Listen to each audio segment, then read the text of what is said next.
नमस्कार, good evening. मैं हूं विक्रांत गुप्ता, मेलबर्न से हूं और मेलबर्न में ही भारत को आखिरी मुकाबला संडे खेलना है जिम्बाब्वे के खिलाफ। लेकिन फिलहाल वर्ल्ड कप में वर्ल्ड चैंपियंस ऑस्ट्रेलिया का पत्ता लगभग कट चुका है। आप जानते हैं कि वो अफगानिस्तान से जीत तो गए, लेकिन नेट रन रेट में कुछ सुधार नहीं हुआ और साथ ही साथ आज न्यूजीलैंड ने इस ग्रुप को टॉप भी कर लिया है। यानी कि संभावित अगर सेमीफाइनल की बात करें तो ये साफ है कि बहुत बड़ा अपसेट ना हो, यानी कि कल इंग्लैंड श्रीलंका से हार ना जाए तो इस ग्रुप से न्यूजीलैंड नंबर 1 होगा, नंबर 2 होगा इंग्लैंड। अब बड़ी बात है हमारे ग्रुप में क्या चल रहा है। भारत का संडे मुकाबला है जिम्बाब्वे के साथ। उसी मैच पर सबकी नजरें टिकी हैं और भारत को वो मैच जीतना चाहिए। हालांकि लोग कहेंगे कि एक अपसेट हो सकता है, ये हो सकता है, वो हो सकता है, लेकिन जिस फॉर्म में भारत है लगता नहीं कि दिक्कत आएगी और भारत उस मैच को जीत के अपने ग्रुप को टॉप करेगा। हमारे ग्रुप में अब दूसरे नंबर पर फिलहाल साउथ अफ्रीका है और यह साफ है कि शायद पहला सेमीफाइनल न्यूजीलैंड बनाम साउथ अफ्रीका होगा। यह भी साफ है कि भारत दूसरा सेमीफाइनल खेलेगा, संडे को खेलेगा, एडिलेड में खेलेगा और वो सेमीफाइनल मोस्ट लाइकली इंग्लैंड के खिलाफ ही होगा। लेकिन आप जानते हैं कि 2 दिन का खेल बचा हुआ है, सैटरडे संडे ये सुपर वीकेंड रहेगा। आज तक पर हम आपके साथ रहेंगे। आज इस शो में मेरे साथ कौन है? प्रज्ञान ओझा हैं, मदन लाल जी हैं। प्रज्ञान, सीधा सीधा सवाल तो आप ही से, ये जितनी मैंने अभी समीकरण बताए हैं, इक्वेशंस बताई हैं, सब्जेक्ट टू इंडिया जिम्बाब्वे को हरा दे। जी बिल्कुल, आपने बहुत सही कहा है कि देखिए हम बार बार स्किल के बारे में बात करते हैं, गेम के बारे में बात करते हैं, ग्राउंड के बारे में बात करते हैं, लेकिन जब आप एक चैंपियनशिप खेलते हैं तो नेट रन रेट भी बड़ा इंपॉर्टेंट होता है, क्योंकि जो जिस तरीके से बारिश ने फाउल प्ले किया है उसी की बदौलत, या भी हर इंपॉर्टेंट सीरीज में आप देखते हैं कि लास्ट में नेट रन रेट आता है, तो कहीं ना कहीं ऑस्ट्रेलिया जरूर उसके बारे में सोच रही होगी कि क्या कर सकते थे बेहतर।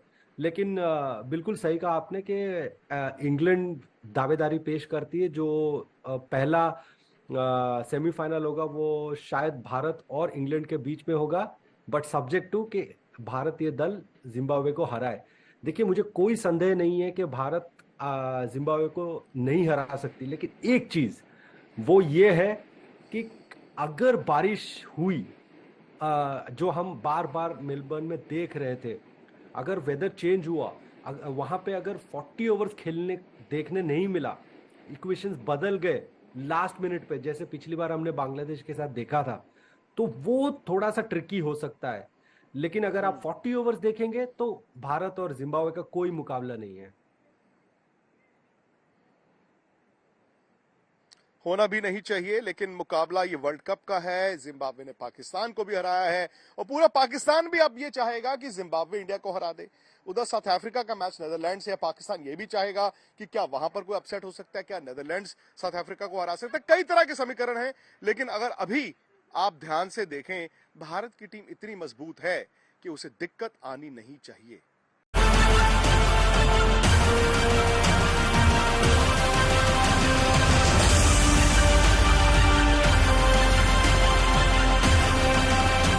वर्ल्ड कप की रणभूमि में भारत के जांबाजों का बड़ा इम्तिहान हुआ। 3 में जीत मिली, 1 में हार, लेकिन लीग का आखिरी वार भी करना होगा जोरदार। सामने जिम्बाब्वे है, बारिश की भी आशंका है, लेकिन समीकरण अभी उलझे हुए हैं। मेलबर्न में भारत के सामने जिम्बाब्वे होगी। ये मैच रविवार दोपहर 1:30 बजे शुरू होगा। भारत जीता तो पूल टॉप कर जाएगा। अगर बारिश में मैच धुल गया तो भी भारत 7 अंकों के साथ सेमीफाइनल में होगा। लेकिन उसी दिन सुबह पाकिस्तान का मुकाबला बांग्लादेश से है। अगर पाकिस्तान वो मैच जीत गया तो उसके 6 अंक हो जाएंगे। ऐसे में पाकिस्तान के उम्दा रन रेट के खतरे को देखते हुए मैच होने की सूरत में भारत को जिम्बाब्वे को हराना ही होगा। खैर, पाकिस्तान के लिए अब भी टेढ़ी खीर है। भारत को बस मैच जीतना है और आगे बढ़ जाना है। सवाल है कि कितनी तैयार है टीम इंडिया अपने मिशन को आगे बढ़ाने के लिए। अब तक के अभियान में भारत ने पाकिस्तान को आखिरी गेंद पर शिकस्त दी थी। बांग्लादेश के खिलाफ भी डिरेल होने के बाद जीत की गाड़ी आखिरकार पटरी पर आई, यानी एक समय रन चेज करते हुए दूसरी दफा रनों की हिफाजत करते हुए टीम ने दोनों मैचों में गजब का कंट्रोल दिखाया। लेकिन सेमीफाइनल से पहले कंट्रोल ही नहीं, कमाल धमाल वाली जीत चाहिए। स्टेज सेट है। भारत की रन मशीन रन बरसा भी रही है। जी, इस वर्ल्ड कप में विराट से ज्यादा रन किसी के नहीं है। रिकी पॉन्टिंग ने भी कहा है कि अगर भारत को जीतना है तो विराट से बड़े मैचों में भी बड़ी पारियां चाहिए। वैसे भी टी20 वर्ल्ड कप में सबसे ज्यादा रनों का वर्ल्ड रिकॉर्ड भी बना चुके हैं विराट। महिला जयवर्धने को पीछे छोड़ चुके हैं। उनके सामने कोई सवाल नहीं है, कोई संशय नहीं है। बस उनके इर्द गिर्द टॉप ऑर्डर अपना काम कर जाए। मध्यक्रम पर भारत को भरोसा हो चला है। सूर्य कुमार और हार्दिक पांड्या बड़ी जिम्मेदारियों के लिए तैयार हैं, लेकिन जरूरी है कि कप्तान भी मोर्चे को आगे से संभाले। इस वर्ल्ड कप में उनका एक अर्धशतक है, वो भी स्ट्रगल करते हुए। राहुल ने भी पिछले मैच में अर्धशतक जमाया, लेकिन क्या ये दोनों बल्लेबाज नॉकआउट मैचों के लिए तैयार हैं? 13 नवंबर बीच में और 3 मैच, बस इतनी ही दूर है विश्व कप की ट्रॉफी। लेकिन कहते हैं ना, कप और लिप का फासला भी कभी कभी बड़ा फासला साबित होता है। तेज गेंदबाजी यूनिट इस फासले को मिटाती दिख रही है, लेकिन स्पिन डिपार्टमेंट अब भी सवालों के घेरे में है। टीम मैनेजमेंट को फैसला लेना है कि उन्हें अश्विन के साथ ही आगे का सफर तय करना है या विकेट चटकाने वाले चहल की 11 में जरूरत है। विक्रांत गुप्ता, मेलबर्न, आज तक। प्रज्ञान, भारत ने आज प्रैक्टिस नहीं की, कल प्रैक्टिस करेंगे, लेकिन आहिस्ता आहिस्ता अब ना इंडिया की टीम वो बन रही है। बांग्लादेश का मैच हाथ से निकल सकता था, बट कभी कभी इस तरह की जीत, और आप चूंकि इतनी क्रिकेट खेले हैं, इस तरह की जीत ना टीम को जोड़ देती है। वो जो आखिरी 9 ओवर में भारत ने फील्डिंग की है, वो जो गेंदबाजी की है, लगता यही है कि अब फाइनली आपकी टीम उस गियर में आ चुकी है जहां से अब आपको वर्ल्ड कप दिखना लगा है। जी बिल्कुल, बहुत सही तरीके से भारतीय टीम ने ना वो जो पीक कहते हैं ना एक टूर्नामेंट में, सही समय पर पीक किया। पहले थोड़ी सी जो दिक्कतें थी उसको ठीक किया। जो केएल राहुल जो थे, जिनके बल्ले से तो बॉल अच्छी निकल रही थी लेकिन रन नहीं बन रहे थे, बड़े रन, वो भी हमें देखने को मिला। फिर गेंदबाजी तो अच्छी थी ही, लेकिन जो हमारी दिक्कत थी, जो डेथ लास्ट के जो 3-4 ओवर थे, उसको भी बड़ा अच्छा एड्रेस किया। फिर फील्डिंग में जो कैचेस मिस हुए थे या रनआउट मिस हुआ था, उसको भी एड्रेस किया। तो ये सही टाइम में भारत पीक कर रही है और ये अच्छी बात है। बहुत बार हम देखते हैं कि कई सारे टीम जल्दी पीक कर लेते हैं और फिर टूर्नामेंट एंड होते होते शायद उनका वो मोमेंटम चला जाता है। वही कई सारे टीम होते हैं कि लेट पिक करते हैं, लेकिन वो ऐसा होता है कि फिर उनके हाथ में समय नहीं होता। लेकिन ये सही समय है भारतीय टीम के लिए, पिक किया है। सिर्फ एक चीज ये है कि दिनेश कार्तिक के बल्ले से थोड़े रन आने लगेंगे तो कंप्लीट लगेगा भारतीय टीम, क्योंकि उनका जो रोल है बड़ा इंपॉर्टेंट है और जो बिजनेस एंड में और भी ज्यादा इंपॉर्टेंट हो जाएगा, क्योंकि यहाँ पे आपके पास वो नॉकआउट फेज में बैकअप प्लान रहना बड़ा जरूरी होता है। अगर वो नहीं हुआ तो शायद कहीं ना कहीं दिक्कतें हो सकती है। वो एक अगर ये मैच में हो जाए या आगे चल के थोड़े रन बन जाए, जैसे केएल राहुल के रन बन गए, तो फिर ऐसा लगेगा कि भारतीय टीम बिल्कुल तैयार है। सही बात है। और मदन जी, कहीं ना कहीं आपको ये कहना होगा कि सलामी बल्लेबाजों ने एक जोड़ी के तौर पर रन नहीं बनाए, और हमेशा जब आप ट्रिकी मैच सामने आता है ना, तो दिक्कत नई बॉल की ही होती है। ट्रिकी मैच यानी कि जिम्बाब्वे, भाई सब जानते हैं कि जिम्बाब्वे और इंडिया का मुकाबला शायद मुकाबला नहीं है, लेकिन कभी कभी वही बात है ना कि विकेट थोड़ा ऐसा आ गया, मौसम थोड़ा वैसा हो गया, अरे यार ये एक आउट हो गया, अरे यार वो एक आउट हो गया। तो वहां जाकर कभी कभी क्या होता है, आपका इम्तिहान होता है टेम्परामेंट का, कि यार कहीं हम हार तो नहीं जाएंगे। उम्मीद यही करते हैं कि भारत के साथ इस तरह का कुछ ना हो, लेकिन आपको हर मैच में आगे की तैयारी भी करनी है। आपको आगे की तैयारी तभी करनी होगी जब आपके बल्लेबाज रन बनाना शुरू करेंगे। विक्रांत, बिल्कुल आपने सही कहा, क्योंकि देखिए बल्लेबाजों के रन बनना बड़ा जरूरी है। रोहित शर्मा के रन बनना बड़ा जरूरी है, क्योंकि अभी तक उनका जो वर्ल्ड कप है काफ़ी फीका चल रहा है और एक अहम खिलाड़ी है। बाकी देखिए, ये जो मैच है जो इंडिया और जिम्बाब्वे का, मैं समझता हूँ कि ये काफ़ी एक अच्छा मुकाबला है।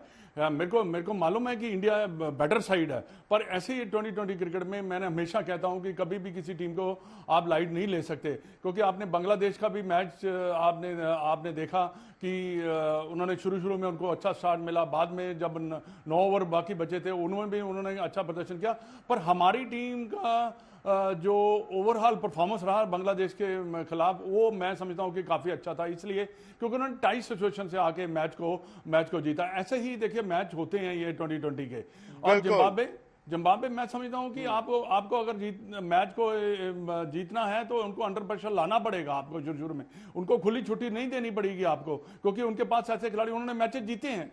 जीतने से क्या होता है कि आपका एक आत्मविश्वास बनता है, पर यह है कि उनका कोई जाने वाला नहीं है। हमें चुकन्ना रहना पड़ेगा, प्रेशर जो है हमारे ऊपर है। हमने देखना है कि हम किस इंटेंसिटी से खेलते हैं। बाकी जो आपने समीकरण दिए, हमें मैच जीतना है, हम सिर्फ मैच जीतने की तरफ देखें कि हम इस मैच को कैसे जीत सकते हैं। बाकी समीकरण अपने आप पीछे हट जाएंगे, क्योंकि आप अगर मैच जीत गए तो आप टॉप पे क्वालिफाई कर जाएंगे। सही बात है जी। 2 दिन का इंतजार है और 2 दिन बाद लीग खत्म हो जाएगी। 4 मैच पड़े हुए हैं। शनिवार को इंग्लैंड श्रीलंका का बड़ा डिसाइसिव मैच है। वहां पर भी आप फॉर्म में देखें तो इंग्लैंड को श्रीलंका को हराना चाहिए, और अगर ऐसा होता है तो फिर ये इम्कानात बन जाते हैं, संभावनाएं बन जाती हैं कि भारत और इंग्लैंड का सेमीफाइनल हो सकता है एडिलेड में 10 तारीख को। लेकिन जैसे मैं पहले भी कह रहा था, संडे जो हमारे ही ग्रुप के 3 मैच हैं भाई, एक पाकिस्तान बांग्लादेश का मैच है, एक साउथ अफ्रीका नीदरलैंड्स का मैच है, और एक है इंडिया जिम्बाब्वे। सबकी नजरें भारत और जिम्बाब्वे के मैच में है। लेकिन जो जीत हुई ना भारत की, इस जीत में कई ऐसे नायक निकल कर आए हैं। विराट कोहली शानदार, सूर्य कुमार यादव और बल्लेबाज भी थे, लेकिन अर्शदीप का नाम लोग नहीं ले रहे। अर्शदीप फाइनली इंटरव्यूज भी दे रहे हैं, वो दे चहल टीवी पे रहे। मदन जी, मुझे मालूम है कि कल प्रैक्टिस होगी, उसमें काफी हद तक अंदाजा होगा कि भारत की सोच क्या है क्या नहीं है। मैं ये तो नहीं कहूंगा कि भाई आप लास्ट लीग मैच में किसी खिलाड़ी को आराम देने के बारे में सोचे, क्योंकि वही बात है ना, हाथी निकल जाता है, उसकी कभी कभी पूंछ फंस जाती है। बट फिर भी आप क्या इस मुकाबले में कोई एक आधा बदलाव देखना चाहेंगे? मेरिट पे बदलाव की मैं बात कर रहा हूं। देखिए विक्रांत, ये पहली बात जो आपने की, आराम देने वाली तो बात ही नहीं है, क्योंकि देखिए ये वर्ल्ड कप के मैचेस हैं और वर्ल्ड कप में मैचेस में ट्रॉफी जीतने के आराम नहीं दिए जाते। पर मेरे को लगता है कि कोई चेंजेस, देखिए हमने भी पहले भी काफी प्रेडिक्शन किया था कि ऋषभ पंत को खिलाना चाहिए या फिर चहल को खिलाना चाहिए। मेरे को लगता नहीं कि विनिंग कॉम्बिनेशन को वो छेड़ेंगे, और मेरे विचार में अभी भी मेरा मानना है कि मैंने बहुत कुछ कहा है ऋषभ पंत के बारे में और युजवेंद्र चहल के बारे में, पर अब टीम मैनेजमेंट के ऊपर डिसाइड करता है भाई वो क्या सोच रहे हैं। आपने देखा है कि पहला मैच मेलबर्न में हुआ था, हमें कंडीशन के बारे में ज्यादा मालूम है और टीम क्या सोच रही है। जैसे आपने कहा कि आपको पता होगा कि वेदर कैसा है, मैच वाले दिन वेदर की बड़ी थोड़ी सी चिंता रहती है, क्योंकि पूरा मैच होना भी बड़ा जरूरी है। जब वेदर की अच्छा होता है तो टीम मैनेजमेंट जो होती है वो सोचती है भी कौन से खिलाड़ी को खिलाया जाए, ये भी एक टॉस जीत के बैटिंग की जाए या फील्डिंग की जाए। तो ये सब चीजें जब फोरकास्ट ठीक रहेगी तो ये सब चीजें प्ले में आ जाती हैं। जी बिल्कुल मदन जी, मैं आपको फोरकास्ट भी बता देता हूं कि संडे को कोई टेंशन मत कीजिए, बरसात नहीं होगी, क्योंकि मेलबर्न में हूं मैं अभी और आज बरसात नहीं हुई है। मेलबर्न में जब से आए हैं बरसात होती रहती है। मौसम सैटरडे संडे और बेहतर होगा, लेकिन और अपडेट्स मिलेंगी और आपको कहानियां मिलेंगी यहां से, ऑस्ट्रेलिया से। आज तक पर भी, स्पोर्ट्स तक पर भी आप जानते हैं कि आपको स्पोर्ट्स तक को यूट्यूब पर जाकर सब्सक्राइब करना होगा, क्योंकि वो मंच ऐसा है जहां आप भी अपने विचार रख सकते हैं। तो फटाफट से यूट्यूब पर जाएं, स्पोर्ट्स तक को सब्सक्राइब कीजिए, स्पोर्ट्स तक की ऐप को डाउनलोड कीजिए और मुझे दीजिए इजाजत। कल सारे अपडेट्स लेकर एक बार फिर आपके सामने हाजिर होंगे।